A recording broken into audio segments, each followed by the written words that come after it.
No, just a minute. Okay. Right, single user multitasking operating system. Only a single user can access the system and perform several tasks at a time. For example, most of the operating systems today for personal computers, those are single user multitask operating systems. Windows operating system, all the versions of Windows, Ubuntu, Linux, Mac OS, those are single user multitask operating systems. Then finally, we have discussed multi-user multitask operating systems. So many users can access the system and simultaneously they can perform multiple tasks. For example, all server operating systems and Unix, MVS, those are the multi-user multitask operating systems. Right. Today we have to learn some other operating systems. There are some other operating systems, batch operating system, multi-programming operating system, multi-processing operating system, time sharing operating system. Likewise, we'll see what are those and how those operating systems are works, right? Okay, students. So our fourth type of operating system, it is batch operating system. Right, I'm going to the whiteboard, then it will be easy to just explain you. Right, students? While I'm explaining, if you have any doubts or questions, please let me know.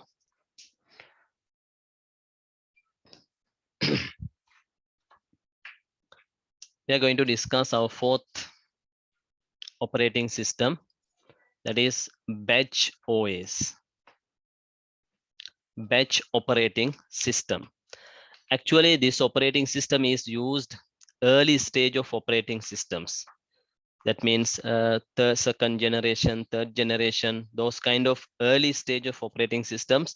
This batch operating system is used. So all the users, for example, user one having jobs, job one, okay, user two, job two, user three, job three. Here job means processes, okay.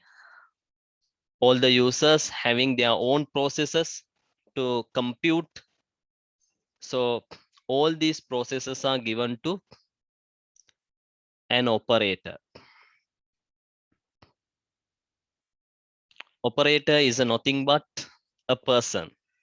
Okay, operator is a nothing but he's a person who operates the computer system.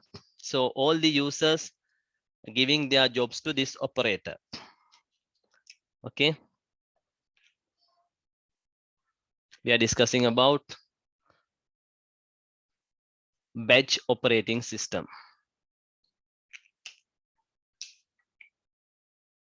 So likewise, there are many users. I'll take the last user as user n, job n.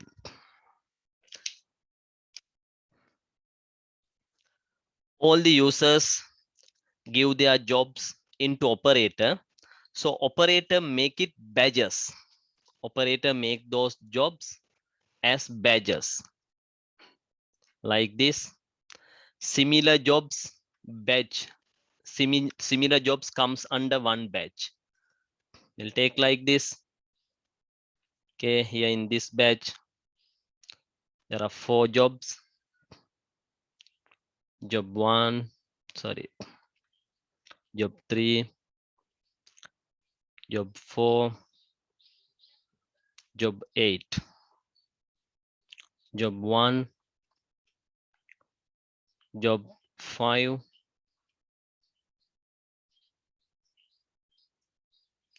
job 7, job 11. Okay, likewise, this is called a badge. This is called a badge. So this is batch 1, this is batch 2. So operator take all the jobs and batch the jobs. That means bundled those jobs. Actually, in that second generation, punch cards are used. to give the input. So all these users give the punch cards as their jobs. So operator, that means bundle those punch cards according to the similarity. Okay, similar jobs bundled into one, and other kind of jobs bundled into one. For example, I will think according to the language. For example, these are COBOL language jobs. Okay, these are, just will think, C language jobs. So likewise, all the jobs are bundled as badges. Similar jobs comes under one badge. Then the operator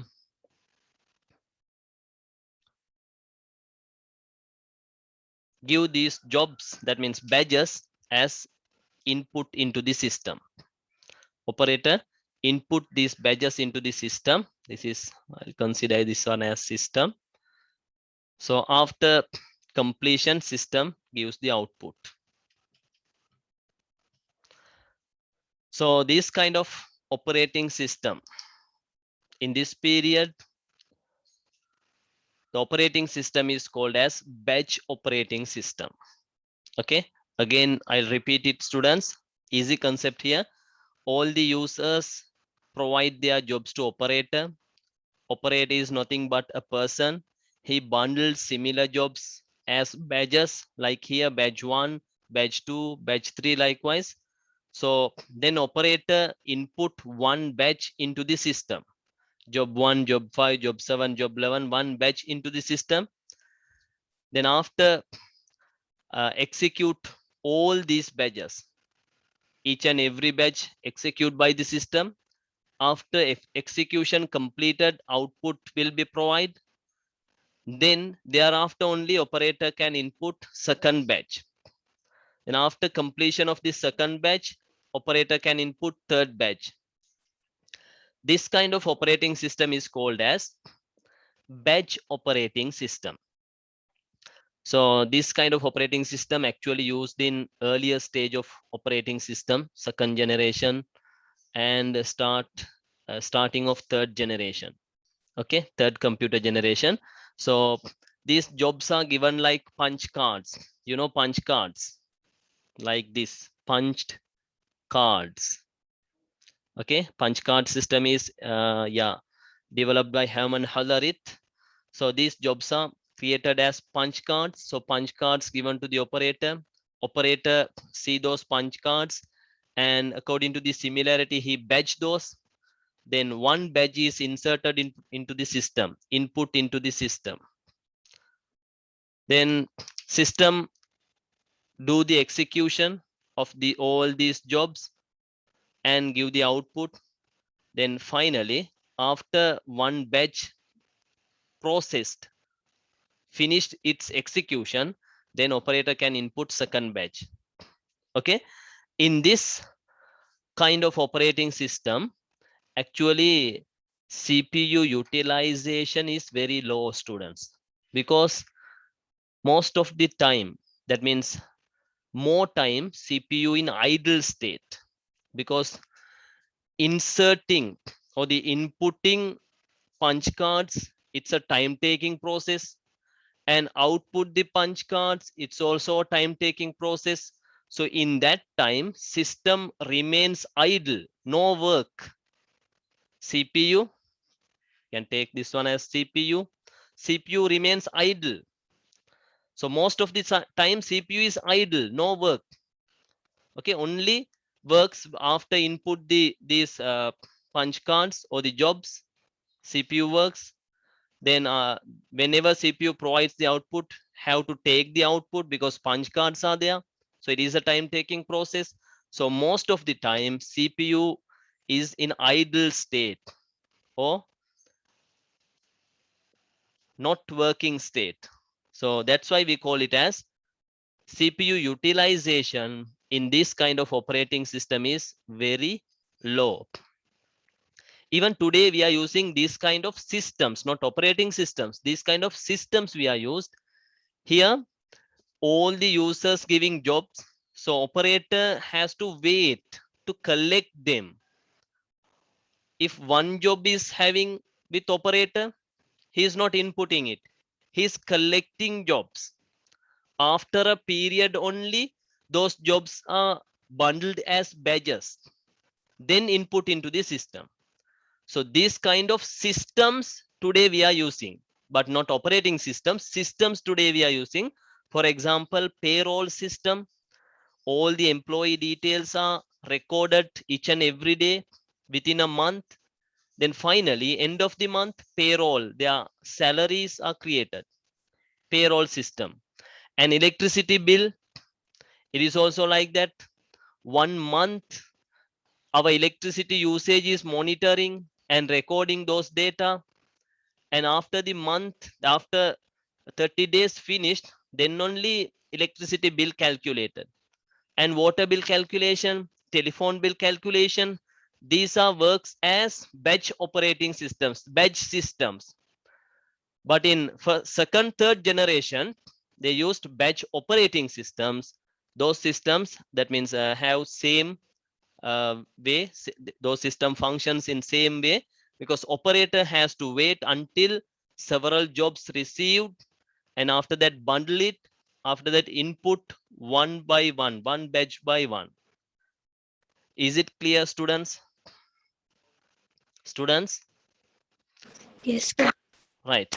So that is called batch operating system, students. So no need notes, just draw this diagram.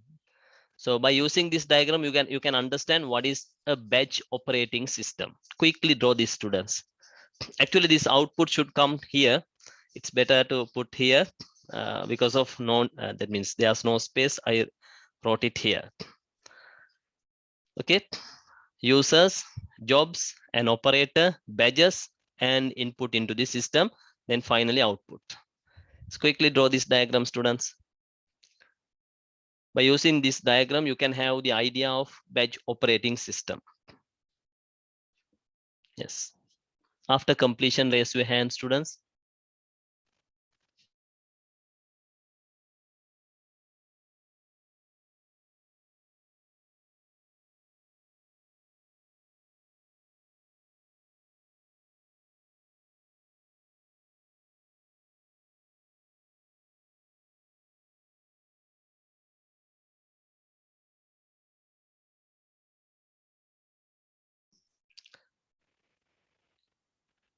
Here, students, loading here, batch is created out of the system.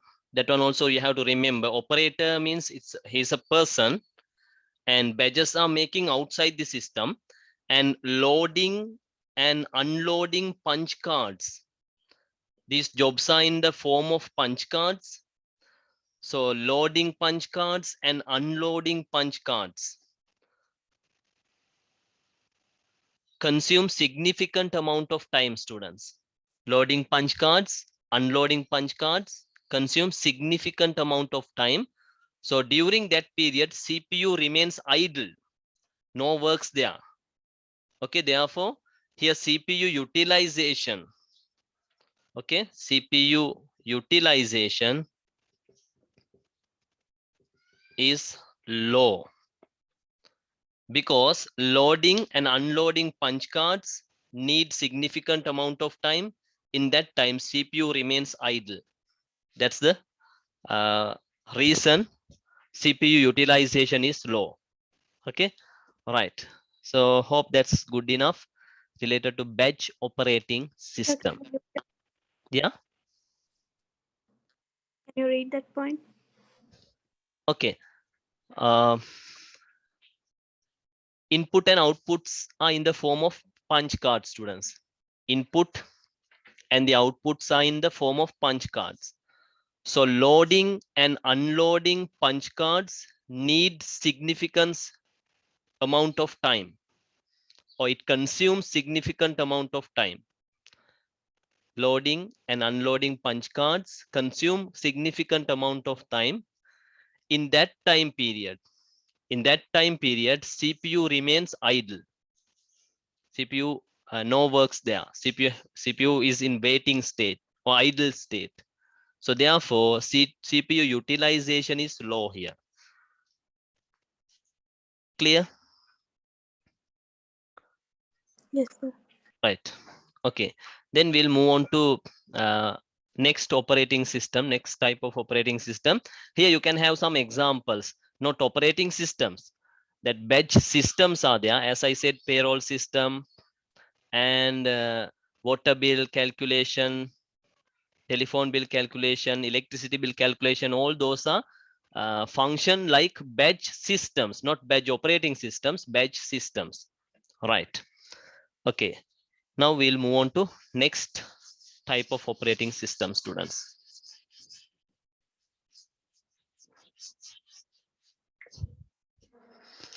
Right.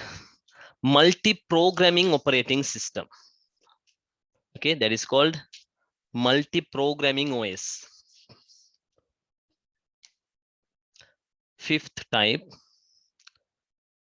multi-programming OS. Here also I'm going to explain this using a diagram, students. If we consider the RAM,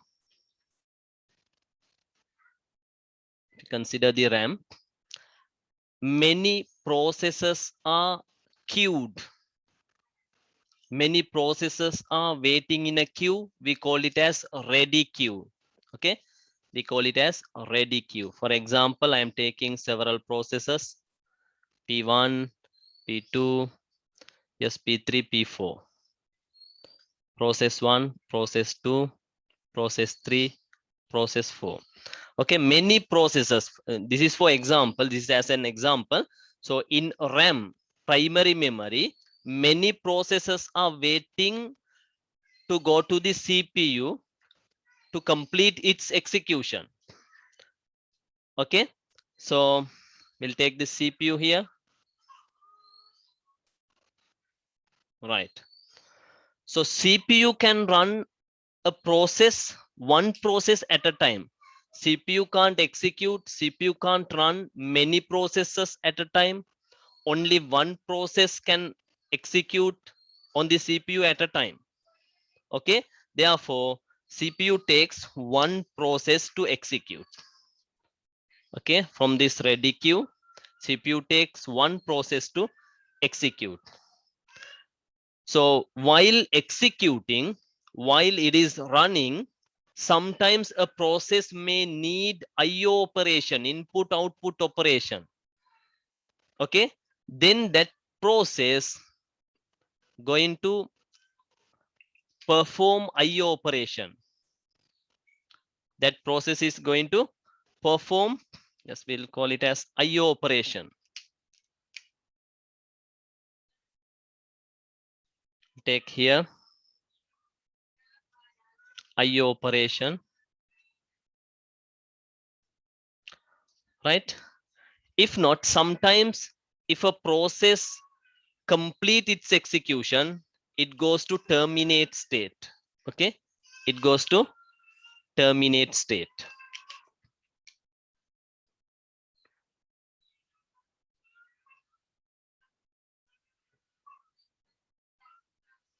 Okay, all right, we'll go through this.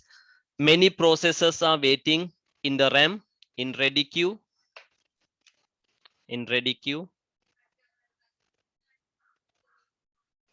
okay, but CPU can execute, or CPU can run one process at a time. So one process comes to the CPU. For example, we'll take P1 is there, P1 is running, so P2, P3, P4 waiting. So P1, sometimes P1, if P1 complete its execution, it goes to terminated state. Sometimes a process may need input output operation. So if a process need input output operation, it comes to have the input output operation. Okay, P1 comes here. Now here nothing is there. So CPU takes next process to execute. P2 is executing now. Okay, because P1 partially executed, but P1 needs IO operation to continue its execution. So P1 comes to perform, or P1 comes to get the IO operation, IO device. So P2 comes to the CPU, and now P2 is executing, P2 is running there. So after IO operation is finished, completed, P1 can't go to CPU again because another process is running there. Okay, another process is running there. So P1 have to go to the ready queue again. Okay, P1 after completion of the IO operation, P1 goes to the ready queue again. Can call it as IO completion or IO complete. After complete the IO operation, P1 goes to the ready queue, and P2 is running CPU. Will think P2 complete its execution, then P2 goes to terminated. Then P3 is coming here. P3 is running on the CPU. We'll think P3 needs some IO operations. Then P3 comes here to perform its IO operation.